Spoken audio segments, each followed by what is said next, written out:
If you maybe didn't get a 4.0 in an Ivy League school and maybe spent a little more of your time in college working on that beer pong stroke, but you've come out of it with great people skills, you're charismatic, and you can relate to people really well, this is a fantastic career path for you. This is Kyle with Fundamentals of Finance, back with the final video in my series about careers in the financial industry. Today I'll be covering Wholesaler, the $500,000 a year job you've never heard of. And in addition to how much they make, which I'm sure you have an idea of by now, I'll cover what they do, what their career progression looks like, and how you can break into the business. This might be the best job in the entire industry because I think it hits a really nice middle ground between three important elements. First, it pays a ton. No, you'll never become a billionaire as a wholesaler, but many hundreds of thousands of dollars per year is standard. And you can build a pretty good life off that. Second, it offers a fantastic quality of life. Sometimes it involves a decent amount of travel, like to neighboring cities, but you're usually home most nights and your schedule is highly flexible. And third, it's attainable. You don't need a CFA, an MBA, or an Ivy League education. You don't need to get into one of those 100 coveted spots in some program, and you never have to work 80 hours a week to get there. Pretty much anyone can break into this business. So what exactly do wholesalers do?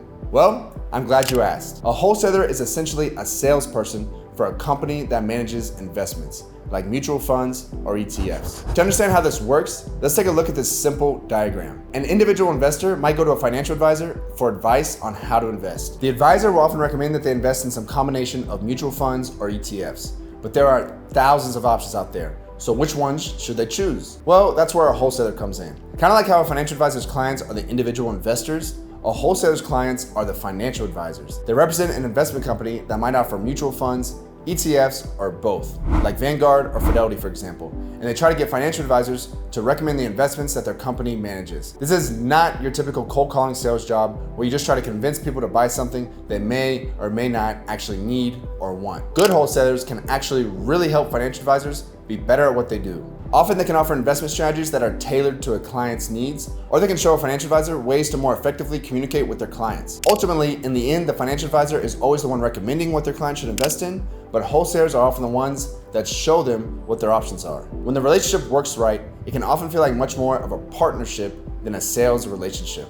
And it's common for wholesalers to become really close friends with some of the advisors that they do business with. It might be a bit of a stretch to say they get paid $500,000 a year to hang out with their friends all day, but there is definitely an element of that. Often, their day will consist of driving around financial advisors' offices and doing one-on-one meetings with them, or hosting small events over breakfast or lunch where they give a short presentation. And yes, playing golf can also count as work in some cases too. They'll usually do 5 or so meetings per day, maybe 4 to 5 days per week, and then respond to questions from financial advisors that come in via phone or email. If it sounds like it's not that much work, you're right. I'm not saying they never have long days, but compared to an analyst or investment banker, it's quite a bit more relaxed. How enjoyable your job is and how much you make largely depends on who you work for. Remember, you're representing an investment company, so it's a lot easier to get financial advisors to take meetings with you and use your company's investments if they're actually good ones. If you watch my channel, you'll get a pretty good sense of which companies I think are the good ones, but I wouldn't worry about that too much when thinking about how to break into the business. Often the top companies will hire good wholesalers away from other companies, so whether you work your way up internally or switch companies after a few years in the business, either way you can get to where you want to go. The path to wholesaler starts at internal wholesaler, which is a job I used to have when I was in my early 20s. They do more or less the same thing as a wholesaler and usually partner closely with one to cover a particular geographic territory, but whereas the wholesaler, or external wholesaler as it's sometimes called, lives in the territory and meets advisors in person, the internal wholesaler usually works in an office building and calls the financial advisors. Internal wholesalers usually make a middle-class income, or sometimes a bit more, maybe $50,000 to $150,000 a year, depending on where they're based and how much experience they have.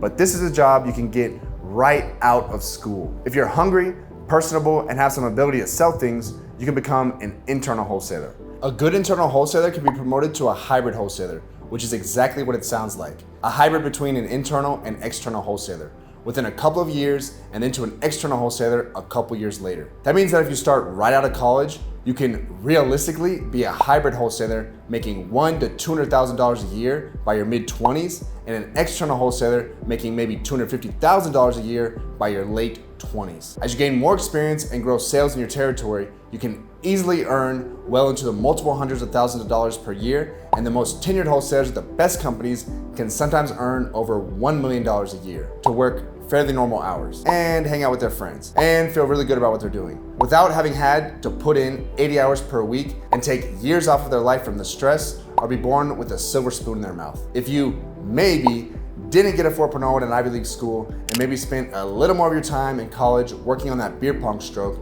but you've come out of it with great people skills, you're charismatic, and you can relate to people really well, this is a fantastic career path for you. That brings us to the end of the series on careers in the financial industry, which started with a comparison of the CFA versus MBA, and then dove into the career paths of a financial advisor, investment banker, analyst, portfolio manager, and now wholesaler. As always, if any of these videos have left you with questions you'd like answered, or if there's an investment related topic you'd like me to dive deeper on, please leave it in the comments and I'll either respond directly to you or make a video about it. And if you really want to learn how to invest, check out the link below called the 9 Habits You Need to Be a Successful Investor. Thank you for watching, and I will see you in the next video.